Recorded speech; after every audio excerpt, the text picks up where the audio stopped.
사람들은 누구나 죄를 짓는 나약한 존재들입니다. 거룩하신 하나님께서는 그 죄에 대해서 반드시 심판하시는 분입니다. 그러나 죄인들이 자기 죄를 회개하고 하나님께로 돌아올 때 하나님께서는 그 죄들을 용서하신다고 약속하셨습니다.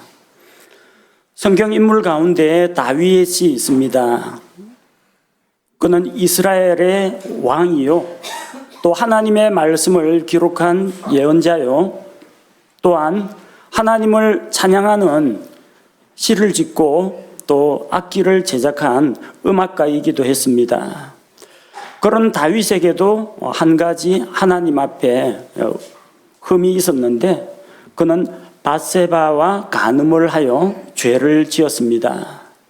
그가 죄를 짓고 나서 예언자 나단이 그를 찾아와서 하나님의 말씀으로 그의 죄에 대해서 준엄하게 책망했습니다. 그 책망의 말을 듣고 다윗은 그 자리에서 즉시로 자기 죄를 회개하고 하나님 앞에 용서를 구했습니다.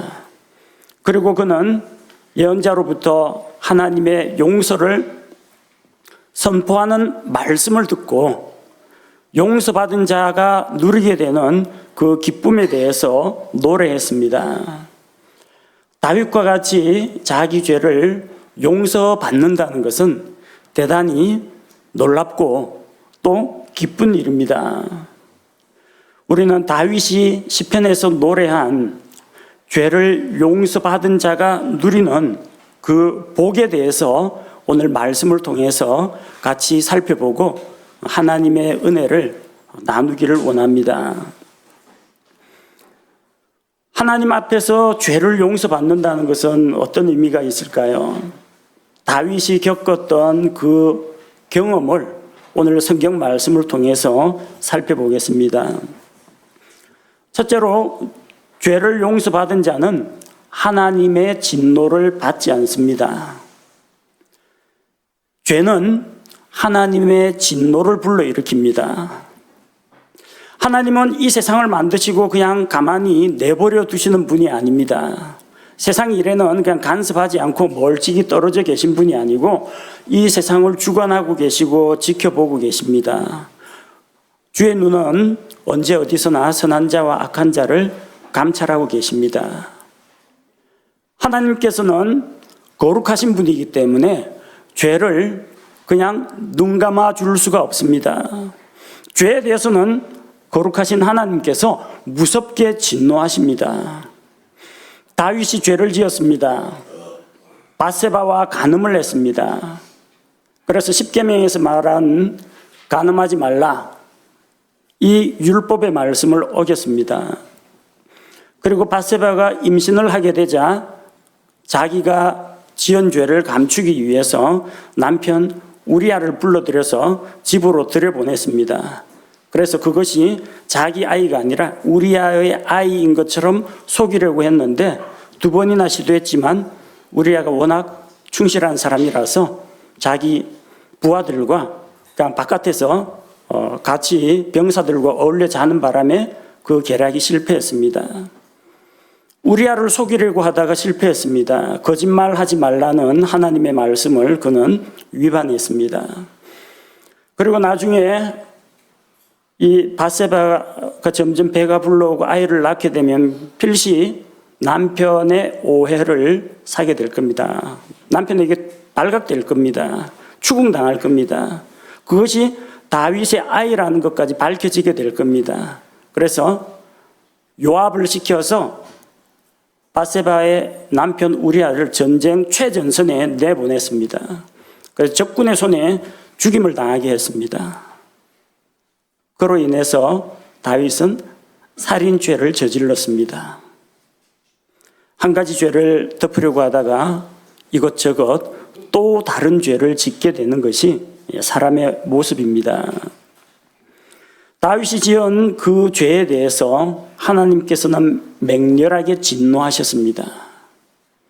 하나님께서는 사람들이 죄를 짓더라도 모른 척하거나 눈 감아주지 않으십니다. 성경에 기록된 말씀처럼 너희 죄가 반드시 너희를 찾아낼 것이라고 했습니다. 우리는 죄의 저주에서 벗어날 수가 없습니다. 하나님의 크고 두려운 심판에서 벗어날 수가 없습니다. 그런데 다윗이 하나님 앞에서 자기 죄에 대한 책망을 들을 때 그는 변명하지 않았고 핑계를 대지 않았고 하나님 앞에 죄를 자백했습니다. 내가 주께 죄를 범하였노라. 그는 자기가 하나님께 죄를 지었다고 자백했습니다. 내가 우리한테 미안한 짓을 했네. 내가 바세바한테 하면 안 될 일을 했네. 내가 참 아내 보기에 부끄러운 일을 했네. 이게 아니라 그의 첫 마디는 내가 주께 오직 주께 죄를 범하였나이다. 죄는 하나님을 대적하는 것입니다.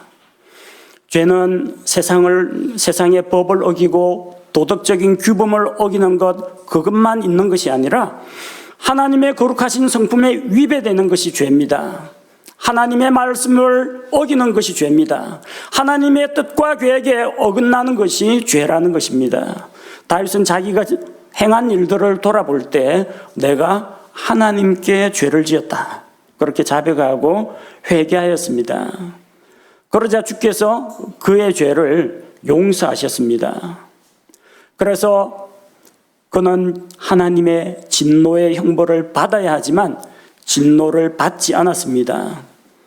사무엘기하 12장 13절 말씀을 보니까 다윗이 나단에게 이르되 내가 주께 죄를 지었노라 하거늘 나단이 다윗에게 이르되 주께서도 왕의 죄를 치우셨으므로 왕이 죽지 아니하리이다. 율법의 말씀에 의하면 간음을 하면요, 간음을 한 남자 여자 둘 다 돌로 쳐서 죽이게 되어 있습니다. 다윗은 죽지 않았습니다. 바세바도 죽지 않았습니다. 살인을 한 자는 그 사람의 피를 흘린 것처럼 그를 죽인 그 사람의 피도 흘리게 되었습니다. 즉 살인은 사형이라는 겁니다. 그가 이스라엘의 왕이라고 할지라도 자기 부하 우리아를 전쟁터에 내몰아서 죽게 한 것은 살인죄입니다. 죽어야 할 이유가 참 많습니다. 다윗은. 그럼에도 불구하고 하나님께서는 왕의 죄를 치우셨고 다윗이 죽지 않을 것이라고 했습니다. 왜냐하면 하나님께서 그의 죄를 치우시고 그에게서 진노를 거두셨기 때문입니다. 하나님께서 우리 죄를 용서하시면 우리는 하나님의 진노의 심판을 받지 않습니다. 시편 78편 38절 말씀해 보니까 그러나 그분은 동정심이 많으심으로 그들의 불법을 용서하시며 그들을 멸하지 아니하시고 참으로 여러 번 자신의 분노를 돌이키시며 자신의 모든 진노를 발하지 아니하셨으니 하나님은 동정심이 많고 긍휼히 여기는 마음 때문에 자기의 분노를 돌이키시고 진노를 발하지 아니하시고 하나님께서 진노를 거두신다는 이야기입니다.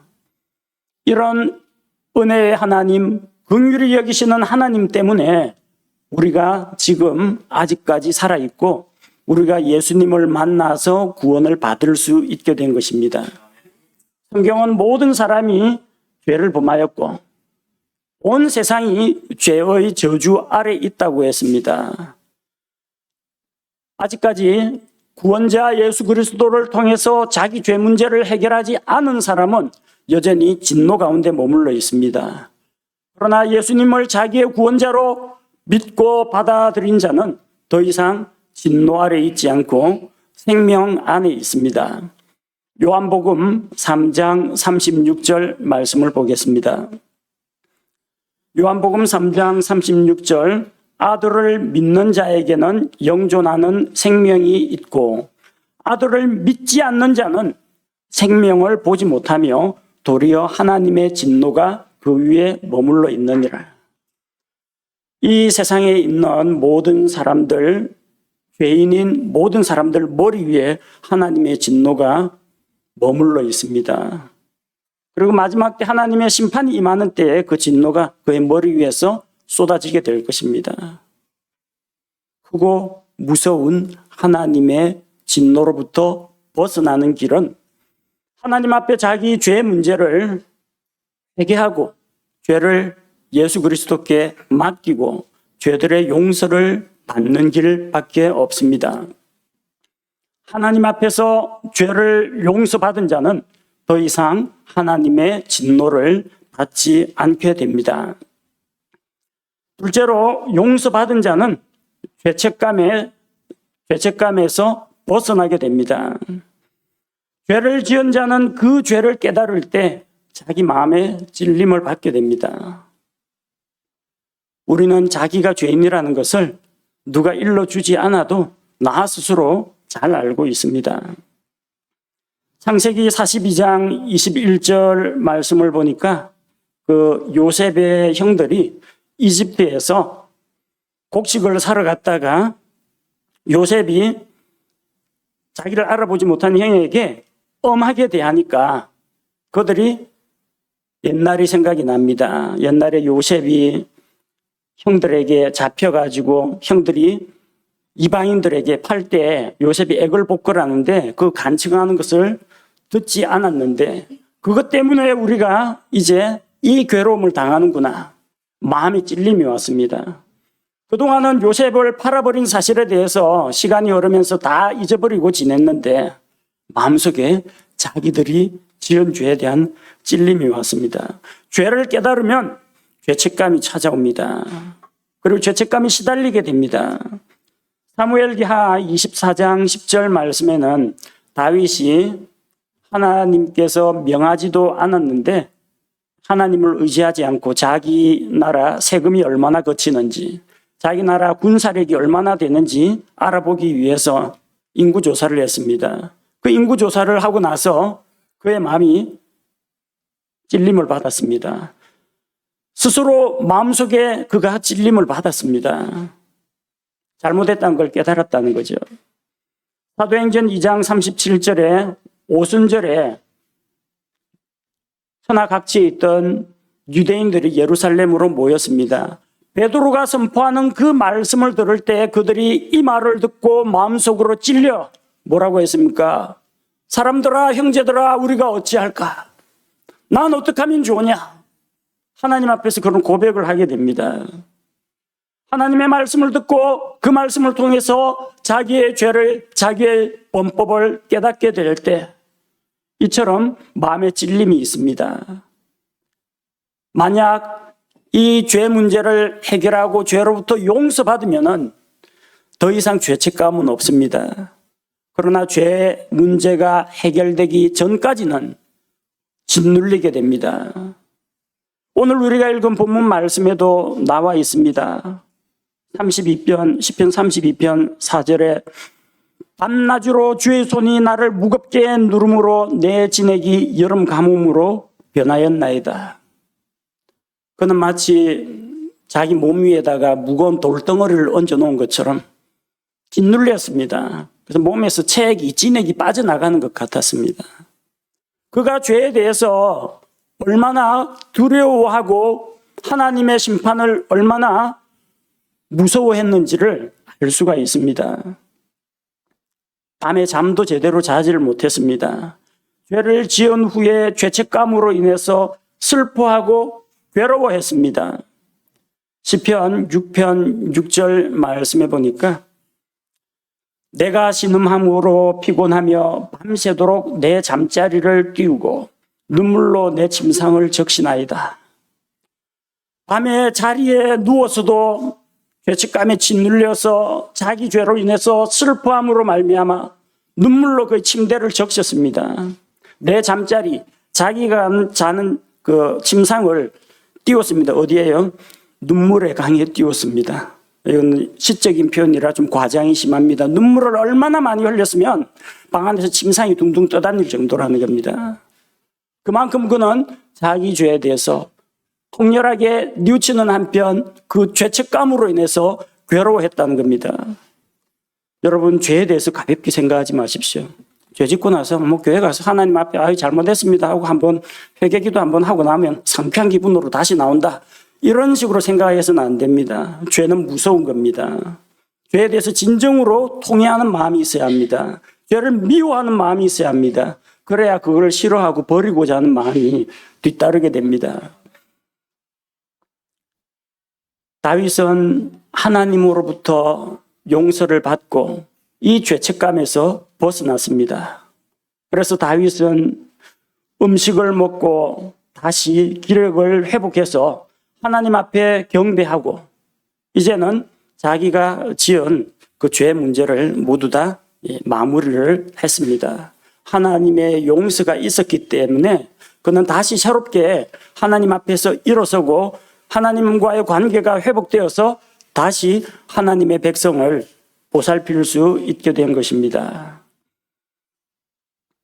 죄에 짓눌려 보신 적이 있습니까?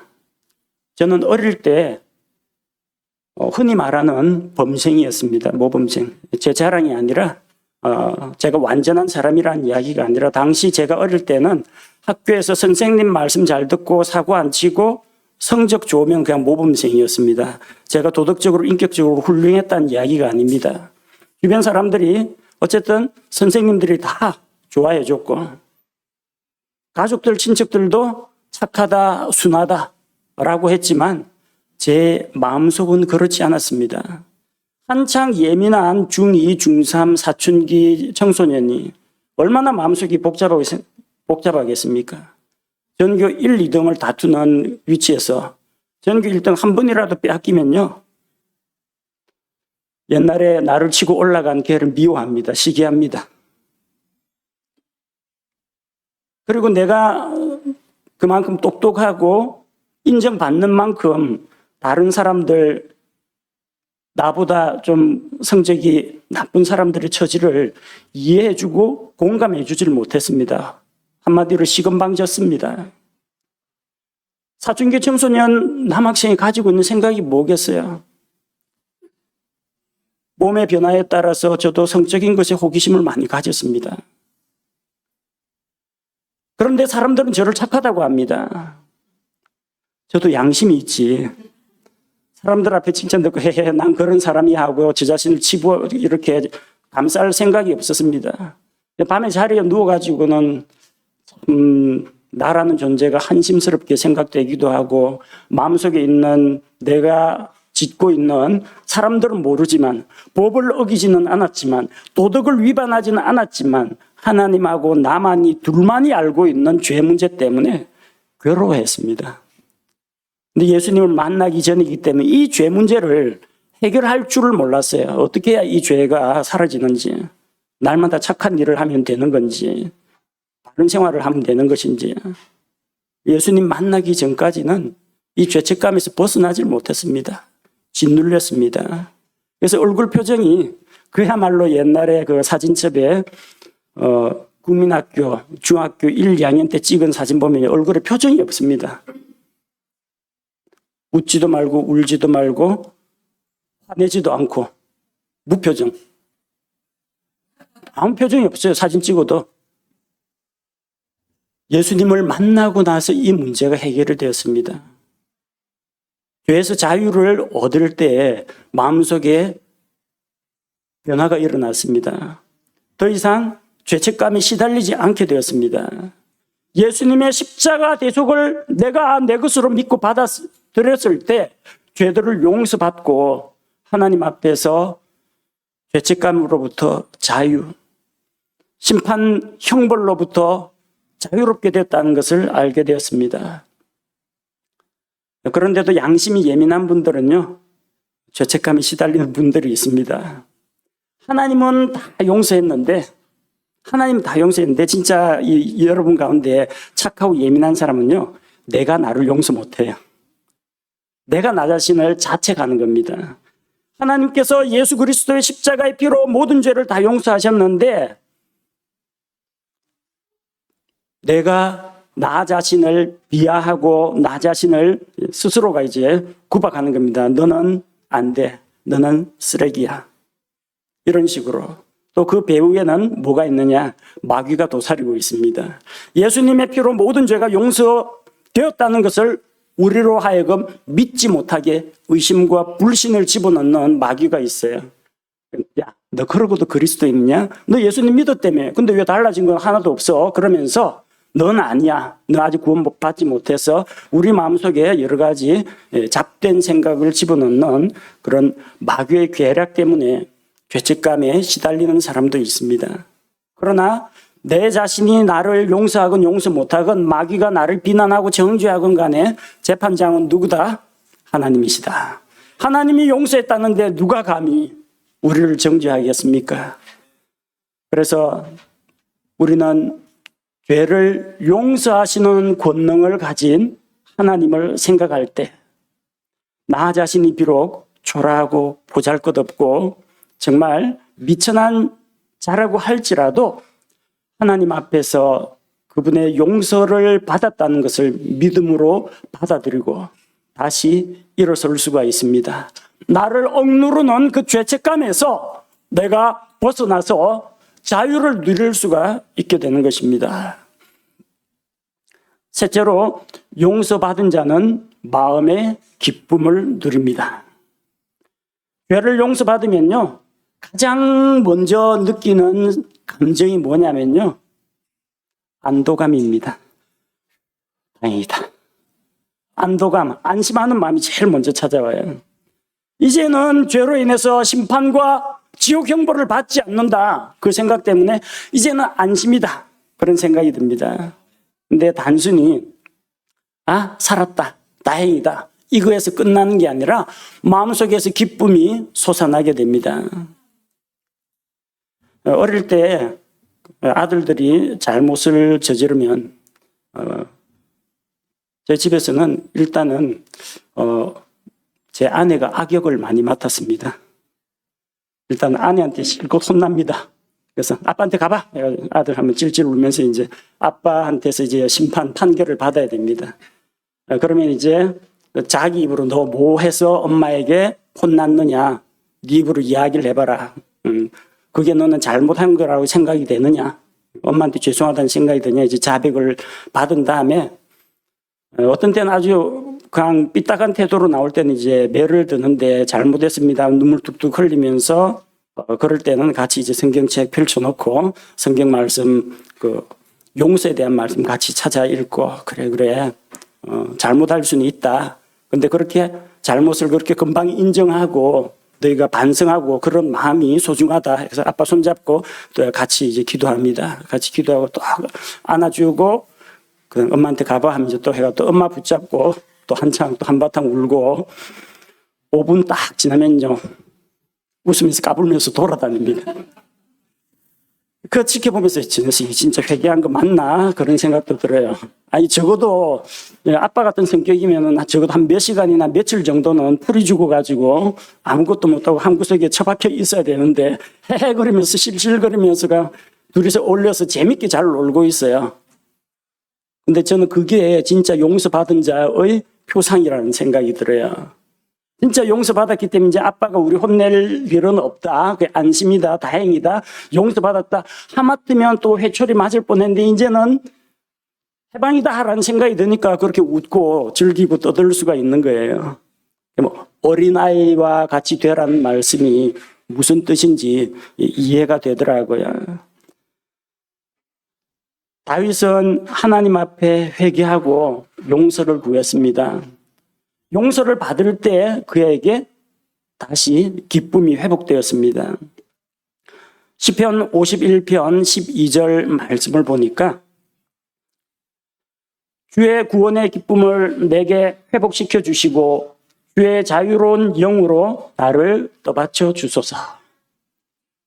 다윗은 밧세바와 죄를 저질렀지만 구원을 잃어버리진 않았습니다. 그가 잃어버린 것은 구원이 아니라 구원의 기쁨을 잃어버렸습니다.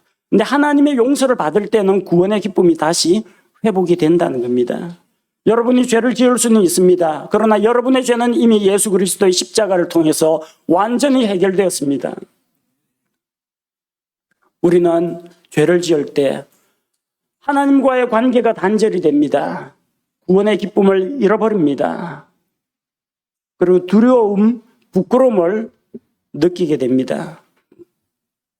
그러나 다시금 주님 앞에 나아와서 죄를 회개하고 하나님께 용서를 구하여 용서를 받을 때에 다시금 기쁨이 회복됩니다.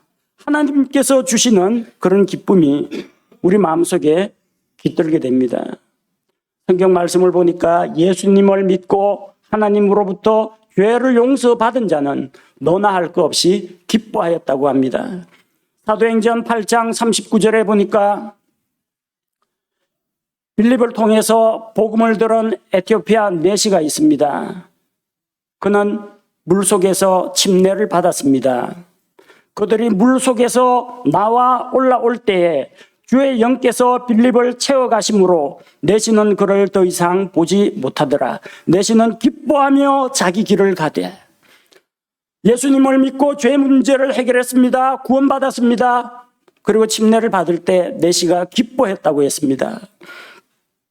사도행전 16장 34절에는 빌립보 감옥에 갇혀있던 바울과 실라가 빌립보의 간수에게 복음을 전했고 또 그의 가족에게도 복음을 전했습니다. 변화가 일어났습니다. 그들을 데리고 자기 집에 이르러 그들 앞에 음식을 차려주며 자기의 온 집과 함께 하나님을 믿고 기뻐하니라. 우리가 구원자 예수 그리스도를 믿고 죄들의 용서를 받고 죄와 심판과 형벌로부터 자유를 얻을 때 마음속에 기쁨이 찾아온다는 것입니다. 죄는 하나님께 대한 반역입니다. 하나님께서 죄에 대해서 심판하십니다. 그러나 하나님의 용서를 받게 되면 처벌을 받지 않습니다. 심판과 형벌을 받지 않기 때문에 우리 마음속에 하나님으로부터 오는 기쁨이 솟아나게 되는 것입니다. 넷째로 죄들을 용서받은 자는 마음의 평안을 갖게 됩니다. 우리 옛말에 죄 짓고는 발 뻗고 자지 못한다 그런 속담이 있습니다. 왜냐하면 죄를 지은 자는 마음의 평안이 없기 때문입니다. 다윗은 죄를 지은 이후에 마음의 평안을 잃어버렸습니다.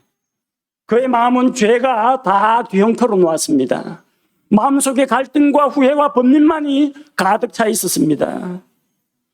그는 하나님의 명령을 어긴 것에 대한 두려움으로 시간을 보냈습니다. 자기 아내에 대한 미안함과 죄책감 때문에 마음이 편치 못했습니다. 자기가 연약하여 육신의 정욕에 굴복한 것에 대해서 그제서야 후회가 되었습니다. 내가 왕인데 자기가 부하 장군의 아내와 간음을 한 거, 자기가 간음한 사실이 사람들 앞에 공개될까 봐 부끄럽고 창피해서 어쩔 줄 몰라 했습니다. 그리고 이 간음으로 인해서 하나님의 징계가 임할까 봐 두려워했습니다. 마음의 평안이 사라졌습니다. 얼마나 괴로웠겠습니까? 밤마다 눈물로 밤을 지새웠지만 그가 흘린 눈물이 그의 죄를 씻어주지는 못했습니다. 날마다 자기를 돌아보면서 후회하고 반성하고 탄식했지만 그의 탄식과 그의 후회가 그의 죄를 없앨 수는 없었습니다. 그는 오로지 하나님의 은혜, 하나님의 용서만 바라볼 수밖에 없는 자가 되었습니다. 하나님 앞에서 용서를 받을 때에 하나님께서 그의 마음에 평안을 주셨습니다. 하나님의 용서가 임했을 때 다윗은 더 이상 하나님의 징계, 심판, 형벌을 두려워하지 않게 되었습니다. 마음의 평안을 얻었습니다. 하나님께서 너의 모든 죄를 내가 용서하고 너의 죄를 멀리 치웠다 이 말씀을 들을 때 이제는 더 이상 자책감에 시달리지 않게 되었습니다. 자기 자신도 자기를 용서하고 받아들일 수 있게 된 것입니다. 하나님께서 나를 용서하셨는데 나의 대적이 나에게 뭐라고 말하리요? 사람들 앞에서 자신 있고 당당하게 설 수 있게 되었고 마음의 부끄러움이 사라졌습니다. 오히려 하나님께서 주신 그 은혜와 하나님의 주신 용서를 사람들 앞에 널리 선포할 수 있게 된 것입니다. 죄는 우리 마음에 평안을 깨뜨립니다. 죄를 짓고 그 죄의 문제를 해결하지 못한 사람은 죄에 시달리게 됩니다. 그 죄의 용서를 받고 용서받은 사실을 확신하게 되기까지는 죄로 인해 평안을 누릴 수가 없게 됩니다. 하나님께서 우리 죄를 예수님의 십자가의 피로 말미암아 용서하셨다. 그 사실을 우리가 믿고 받아들일 때 그리스도의 평안이 우리 마음을 주장하게 됩니다. 내 마음이 주님으로 인해서 안정을 누리게 됩니다. 나 자신의 상태와는 관계없이 나의 성품이나 나의 부족한 언행이나 주변 사람들의 눈총이나 이런 것과는 아무런 상관없이 오직 하나님께서 주시는 그런 평안을 마음속에 누리게 됩니다. 다섯째로, 죄를 용서받은 자는 하나님과의 관계가 다시 회복됩니다. 죄는 하나님과 사람 사이를 갈라놓습니다. 이사야 59장 2절 말씀을 보니까 이사야 59장 2절 오직 너희 불법들이 너희와 너희 하나님 사이를 갈라놓았고 너희 죄들이 그분의 얼굴을 너희에게 숨겼으므로 그분께서 듣지 아니하시리라. 오늘은 날이 맑아가서 이 햇볕이 따사로이 내리쬐입니다. 요 며칠 전에는 하루 종일 먹구름이 끼어가지고 해를 보지 못했습니다. 우리가 해를 보지 못한다고 해가 사라지는 건 아닙니다. 해는 여전히 그 자리에 있습니다. 그런데 왜 우리가 해를 보지 못하느냐? 구름이 우리와 해 사이를 갈라놓았고 가려놓았기 때문입니다. 하나님은 언제나 그 자리에 계십니다. 그런데 왜 이 사람들이 하나님을 알지 못하고 하나님을 볼 수 없다고 하느냐? 하나님의 손이 짧아서 구원하지 못함이 아닙니다. 하나님의 귀가 둔하여 우리의 부르짖는 소리를 듣지 못하는 것이 아닙니다. 오직 우리의 죄가 우리와 하나님 사이를 갈라놓기 때문입니다. 하나님 앞에 죄를 지을 때 하나님과의 교제 관계가 단절이 됩니다. 그래서 하나님 앞에 나아가질 못하고 기도도 제대로 나오지 않고 그렇습니다. 모든 것을 회복하시는 예수 그리스도의 피가 재판장이신 하나님과 죄인인 우리 사이를 중재해 줍니다.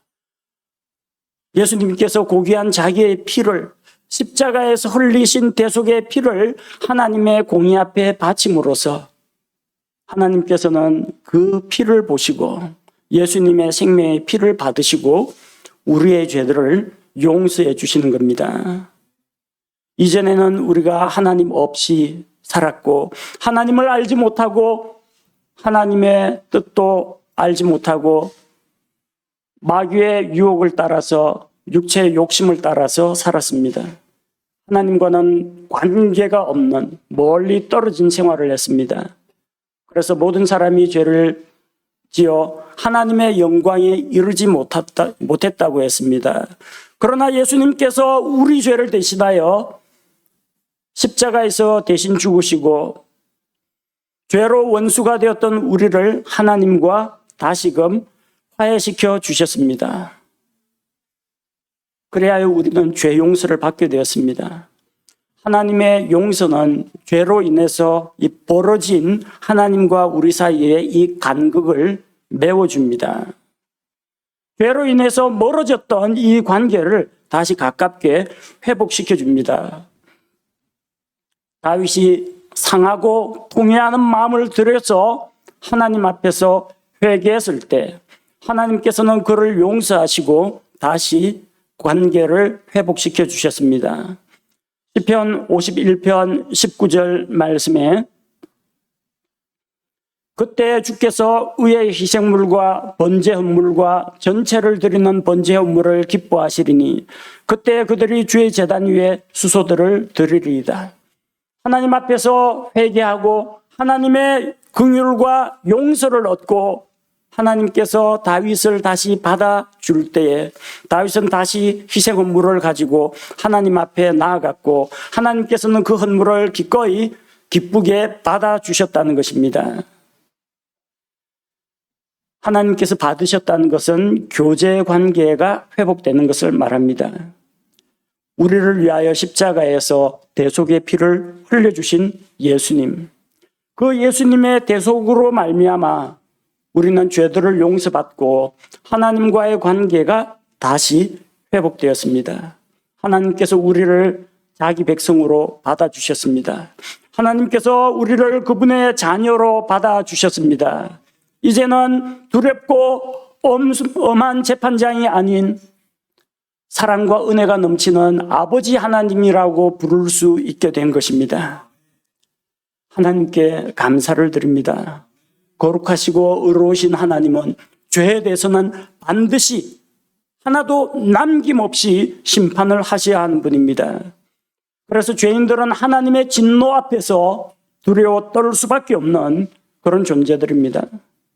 그러나 하나님께서 예수 그리스도의 피로 말미암아 우리를 용서해 주시기 때문에 하나님의 용서를 받은 죄인들은 죄의 형벌을 받지 않으며 죄책감에서 해방되며 마음의 기쁨과 평안을 누리며 하나님과 교제 관계를 다시 회복하게 됩니다.